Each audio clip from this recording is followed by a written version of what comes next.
Did you confirm getting kicked out? I mean, I did. Also, what do you mean, did I confirm? You saw it happen. Is the title clickbait? No. But last night I ended the broadcast at like, what, 12 Chicago time after I got kicked out of the DNC, as you guys know. Not fully kicked out, but kicked out of like, but like politely kicked. Okay, politely kicked out of the DNC.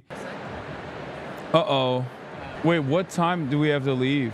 We're getting booted. Yeah, I was muted. We're getting booted. We're fine for now in this. Well, we're not fine for now. We're like literally, like we're permanently done here. Like there's no, oh my God, bro, that's so whack. And what do you call it? Yeah, after that polite kick, I made the smart move. I made the right choice to literally evacuate the premises so I could just like, before it got super chaotic, I could get back home and I could do my live reacts from the comfort of my hotel room, which is literally why I got that hotel room to begin with as backup, because I never thought that I would even get this level of access. So I have a lot of thoughts on this. I'm going to talk a lot about this. Okay. I noticed your rhetoric got way more radical as soon as it happened too, which was sick. Wait, what? My rhetoric got way more radical as soon as I left? Dog, I literally was pushed away because of what I was doing that was considered radical, which is wearing a Palestinian flag on my waist, talking to Palestinian Americans, including Corey Bush as well, outside of the DNC United Convention Center.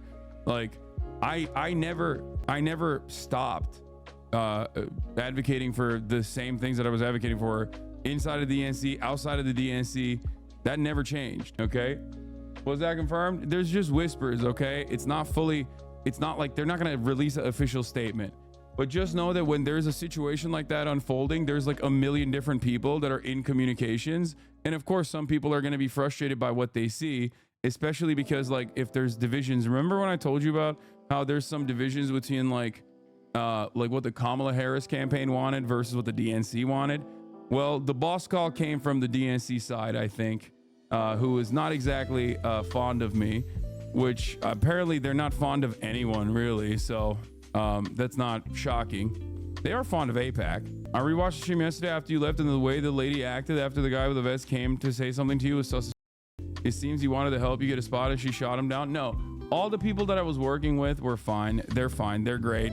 They're doing their best. They're doing their jobs. Okay, everybody calm down.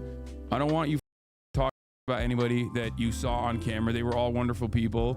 They were all literally, they were not only wonderful people, but they were also like, you know, they put up with my ass. Okay, I don't think like my asks were all that crazy. I've given these asks ahead of time, obviously. Why would they think of you as an agitator? Charlie Kirk, Matt Walsh, Michael Pillow, Fox News. What about them? I'm gonna tell you guys all of this, okay? I'm gonna tell you about everything. I'm gonna tell you about everything. You were a bit of a diva. I was not. Like, you guys are so funny because like you're watching from over there being like, oh, you're being a bit of a diva. It's like, no, dog, you have no way of like, bro, I was polite to every single person across the board, always. Even after I got kicked out, I was still polite.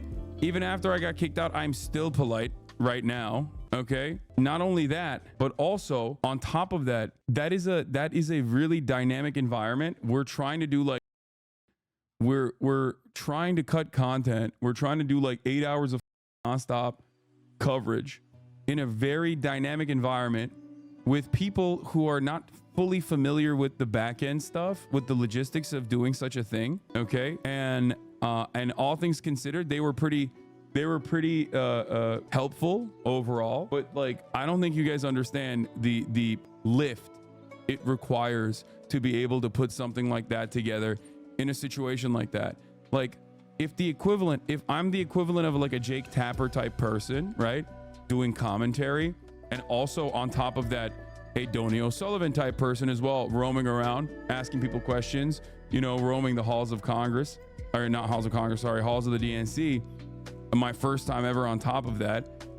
You have to understand something. Like, that is not a thing that anyone else does. Like, it's never like one person. What we were able to do in 4 days, me and March, what we were able to do, and like sometimes my manager on the back end too, were able to do is something that like hundreds of people that spend millions of dollars to be able to achieve. You understand that? It is an unimaginable feat, okay?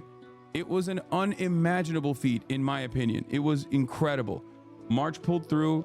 He's the GOAT, okay? Like, you on your end, you just watch like a seamless stream. Sometimes it Fs, sometimes there's audio issues, whatever. But on the back end, there's so much. There is so much work that goes into it. No way you were a diva. Your coverage was great. Even a few Israel daily stun locks, but I wonder if other content creators were also kicked for Palestine coverage too. Harrison's a total piece of anti-Palestine, so no surprise. Lots of rumors of him and Harris camp beefed on day 4 a lot. Yeah, I think that is what is going on. That is, I suspect that was a part of it. You were obnoxious though, reacting, swearing, and baby raging at individuals in chat. You said you were lucky to get to use the spot. Not sure you have it long. You were lucky and you blew it. Yeah, you don't understand anything, my friend. Obviously, you are at odds with people who are higher up in the Democratic Party in terms of like in terms of the value that I was providing, even if I was being contentious. Okay, you're wrong about that. And also, I'm not gonna stop doing what I do regardless because I'm inside of the DNC. I'm not gonna like all of a sudden button up, right? Like this is literally what I do. And the reason why I got clapped, the reason why I got booted wasn't because I was yelling and baby raging. The reason why we got booted was because I did not compromise on my values. Okay, I 100% get it. I've done interviews at music festivals before. It can be impossible to nail down schedules with people, even just get them to agree to meet you in a weird space. You did great, dude. Really impressed with the coverage. Yeah. So I got a lot of opinions now that like I'm back home. Are you sure you weren't just kicked out to give that prime spot to a big name? No, because that prime spot was, I'm almost certain that prime spot was literally owned by a dude, like owned by a donor who was there, who was a fan. So it was not like no one else was. You didn't find it suspicious that no one else left that area? Just me? All the other people that were in that room were in that room still? Yeah, they didn't make anyone else evacuate that area? Just me? Come on, chat. Like, there are some things I can say and some things I can't openly communicate to you, okay? I oftentimes forget. I think I oftentimes forget like the impact that I might have. I oftentimes forget like the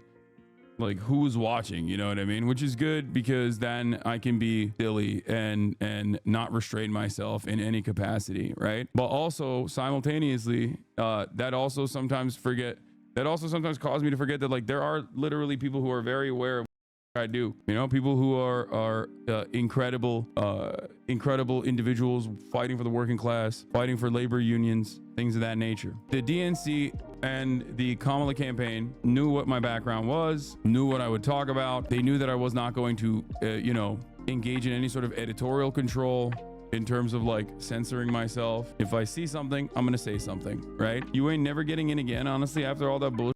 It might just be down ballot vote for me. No, I'm not.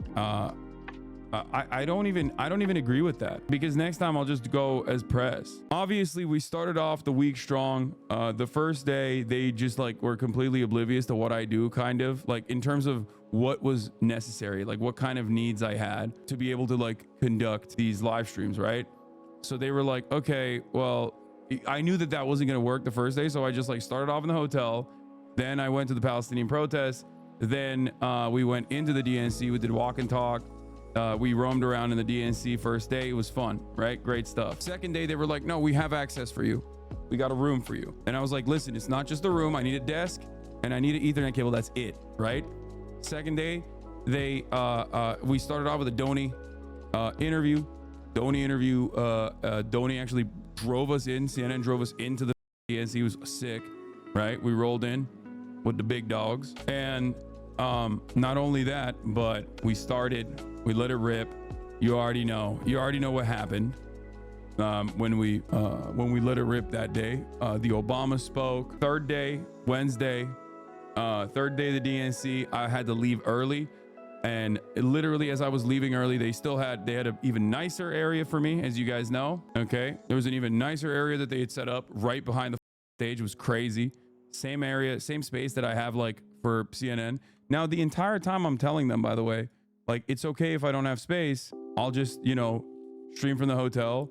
If I have interviews or whatever, I'll come over to the DNC. I'll conduct my interviews and I'll go back to my hotel, right? If I want to do my desktop stream. So they were like, no. it's better if you're here. It's better if you're inside of the DNC, which makes sense. Like I'm there as an influencer, right? So they wanted me to be there. So I was like, fine, I'll take it. As long as they have space for me, I'll take it, right? So yeah, the piss jug's back. So we did it the second day. And then the last day, they're like, no, you got the same space from 2:30 all the way to the end. And I'm like, are you guys sure? It's a big day. Are you guys sure? It's a big day. I understand if there's limitations, like I'll just, do my thing. I'll do my thing and I'll go back to my hotel room. And they're like, no, you have the space. You have the space. You have the balcony. It's uninterrupted the entire day.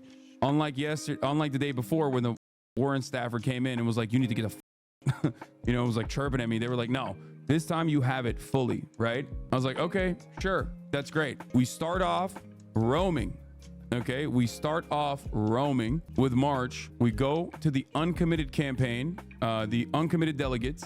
Remember, these are Democratic Party operatives that are from all around the country. They represent hundreds of thousands of Democratic Party voters that participated in the primary that said, we are uncommitted because of the actions that the Democratic Party is engaging in terms of Israel. Okay, in terms of like what they're doing with their unconditional support to Israel, right? Did you actually get kicked out or is it thumbnail bait? No, I mean, I didn't get fully kicked out. So here's the thing, okay? There are different levels of credentials inside of the Democratic Party. That area that we were at is the lower level suites, right? That is that area that I was at when I was doing this interview with the New York Times was at the lower level suites. This is the same exact level that like CNN is on. It's the same exact level that like MSNBC is on. When you see like Jake Tapper and whatever, like sitting in front of that podium, in front of that stage, like they are literally, they're on the same level. They gave me the balcony on the same exact level, which is insane access. Okay. And at that point I was thinking like, honestly, like, I mean, those are like, yeah, those are $500,000. Like people pay $500,000 to get those suites. Okay. And the fact that I had the access to that level to like show you this background at all, I'm happy. Like I was going to take anything they were giving me, right? Anything and everything that they were giving me, I was taking. Yeah. Chris Cuomo said those suites cost millions of dollars. Someone at the DNC probably said, what the are we giving this guy this great suite who's on us the entire time? Yeah, I know. So they didn't obviously like say, off, you're done, we're revoking your access completely, you need to leave the premises. They didn't do that because that would have been a much larger, I think, that would have been a little silly for them to do. But they basically made it so that like they made it as impossible to stream for me as possible by coming in and saying randomly, out of nowhere, coming in and informing me that I had to leave immediately. Like they were like, you have to clear out immediately. That's what they said. And I was like, what? You saw it. I think it's on my last like YouTube getting kicked out of the DNC YouTube. Like you probably at gunpoint. There's no fighting back. If they say, when someone says you got to leave this area and like move to a different area, do you know how many secrets are permanently space? We're fine for now in this. We're not fine for now. We're like literally like we're permanently done here.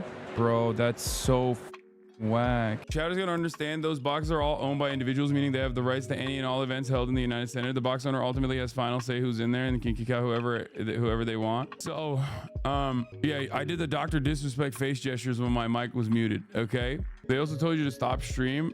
No, they didn't. Sounds like someone gave you that space without permission. No, dude, what are you talking about? You have no, just stop speculating. This is what happened. That morning, I interviewed the uncommitted delegates. Okay. These are Democratic Party operatives themselves, people that have fought against Republicans in their own states, people that have positions within the Democratic Party. These aren't like, anarchists. These aren't like the protesters outside. These are people who work within the confines of the Democratic Party. These are Democratic Party delegates. That's why there wasn't so many people outside in the protest, because they're not letting everybody in. They're obviously not letting anyone in, as a matter of fact. Okay. They had a Palestinian American. They had multiple Palestinian Americans that had speeches that were pre-vetted and pre-scripted as always, that would endorse Kamala Harris at the end of that speech, as a matter of fact. That was the You know, those are the conditions, right? And they had put forward these speakers, and the Democratic Party was not playing ball with them at all, which was kind of up. This is a very reasonable demand. It's a reasonable demand. It's a moral demand. It's a just demand. It's electorally positive for the Democrats to like show that they're a big tent that also features, you know, Palestinian voices as well. These are American voters, right? These are American Palestinian voters and their friends. These are Arab voters and Muslim voters in key states. Okay, so obviously, I find it ridiculous that they would not, you know, they just wouldn't do anything about that, right? Like they wouldn't let that happen. The UAW was pressuring, donors were pressuring the Democratic Party. Okay, a lot of pressure was happening for on the last day to have to have a Palestinian American speak. They had Border Patrol guys on. They had, you know, like anti-choice Republicans on. They had other Republicans on. They had a bunch of Republicans on. Like, it's crazy. They had an Israeli American family speak, whose son was being held hostage by Hamas as well. Is of course understandable. Like, those are families that are suffering. Their voices also must be heard. Okay, that makes sense. But to do that and to then turn around and not have any Palestinian Americans, it obviously shows that there's a double standard. And now you have like UAW and other unions also applying pressure as well. And I think they should apply more pressure, as a matter of fact, regardless of the fact that like Joe Biden was very pro labor union and, you know, walked the picket line. Like, it's great that he did that, but I think that there's no other way. There's no other way to get the Democratic Party to meet these demands.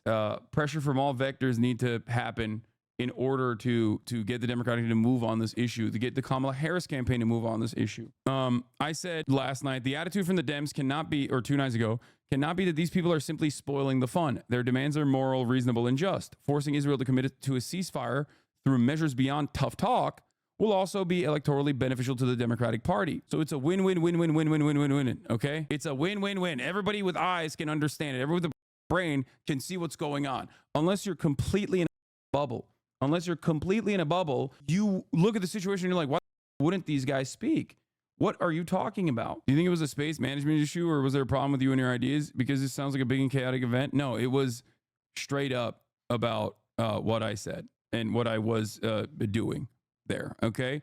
UAW posted this as well. Mehdi Hassan also then reported on other reporters being briefed that the DNC accepted the Dem state rep Ruva for Georgia, who is a Palestinian American Georgia state representative, who is, who had a speech that was ready to go. That they lied. The DNC lied and said basically, oh, it was actually the uncommitted movement that turned her down, which I think is ridiculous because obviously, what do you mean it's the uncommitted movement? They are the ones who put her forward. It's a lie being told, I assume, by DNC spinners now on the defensive. Uncommitted are the ones who pitched her, and there's still time for the DNC to put Ruva for Georgia on stage tonight for 2 minutes.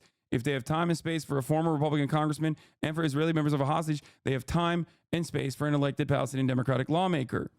Anything else is straight up racism and erasure. The DNC is strenuously denying that they put out any such false claims, so whichever Dem is saying this report is about uncommitted isn't even speaking on behalf of the party, it seems. But the bigger question is, why didn't the DNC accept Ruva for Georgia as a speaker tonight? Okay, to which I of course quote tweeted, why does the DNC have one speed? This is identical to how Israel does Hasbara Lamal. And I think literally right after I posted this tweet, like maybe 30 minutes after, is when I got booted. I ate the boot right after that tweet. Okay, and remember, they came in, it was less than half an hour. Yeah, it was like it was very close to after this tweet. I don't know the exact timestamp, but here's the thing. Okay, I had a New York Times interview that was being conducted at the time when they were like, yeah, you got to clear the space, which I thought was pretty crazy. Okay, it was like 25 minutes after that tweet, but I still had a New York Times interview that was coming. Ken Benzinger, and you know, we still did the New York Times interview, and then they made me clear out my desk and clear out my underestimated Hassan's power. You were walking around openly declaring you had more consecutive viewers than the big news guys. I mean, I was memeing about that. Okay, now I know because obviously there's like a shit ton of people involved in these decisions and like, you know, playing roles in this. But now I know that like there was I had heard that there was like already a little bit of a difference in opinion with the Kamala Harris campaign, who I believe wanted me there, versus the DNC, which did not think it was a great idea. Okay, there was a little bit of friction, a little bit of tension, and then obviously, like after that, the boss call was the reason that I got exited in a polite manner. It was not like you're out of here, get out of here, you're done. Okay, it was more so like, hey, you can't be in here anymore. There's a really important person coming in here and we have to clear out the space. Except we're not really clearing out the space. We're only getting you out of this space, right? And when I asked, like, is there another place that I can go to? I have these interviews lined up. I have the Ilhan Omar interview. I have the AOC interview. I have the Sean Fain interview. Like, I set all this stuff up with the full knowledge that you guys gave me, that like with the confidence that you gave me that I have this space where I can do these private interviews, like conduct these private interviews. They said, no, you don't have any other place that we can put you to. Okay. But anyway, do you think you'll be invited back to the next DNC? Probably. But regardless of that, regardless of their actions, I still am very happy. I'm still very happy with like what I was able to do. And that's it. I hope that it was entertaining. And I hope that, not only was it entertaining, but also informative. And I hope you guys got a better understanding of, what was going on internally over there.